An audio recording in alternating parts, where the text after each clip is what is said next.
Hello guys, it's me again, Robert L. Busili Jr. and welcome back to my YouTube channel. Thank you so much for watching my first video on the text-driven approach, and today I will be making another video to answer 3 questions about the reading I made on developing materials for the acquisition of language. I hope you're ready to learn again. Okay, so here goes the first question. What are the 3 main key takeaways from my reading? First, pedagogical approaches in materials in language acquisition still focus about learning and practicing the language and its features, which may enable students to pass examinations, but may not allow them or give them opportunities to use the language in effective communication.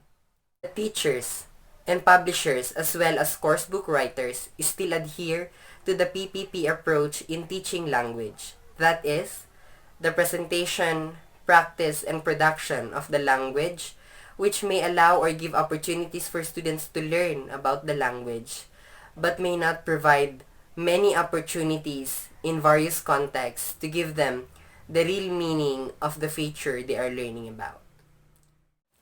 Next, grammar, vocabulary, and pragmatics are still taught as separate entities, which should not be, because according to Tomlinson, engaging text and task should be used to develop competence in these 3 aspects of the language. That goes on to say that students should be provided with meaningful, varied opportunities where they could apply the language in their own context. So here's the last point. Acquisition of language happens when students find its relevance and need in their own context. Thus, varied, multiple, and contextualized experiences should be provided to students for them to learn about the language, not through direct teaching as PPP would provide. These 3 points support the constructivist theory that learners construct own knowledge based on their own experience, as well as the theory put forward by Kolb, known as the experiential learning theory, where again, through experience of using and applying the language, students can acquire it. Lastly, Tomlinson still proposed for teachers to adhere to the task-based, text-driven approach, wherein students are given opportunity to discover for themselves the language, its uses, and its other features.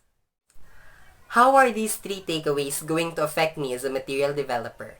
Well, it would allow me to place my learners at the center of my material development. That is, by learning about their profile, their wants, their needs, their preferences, their learning style, their context, and the relevance of the lesson to their lives.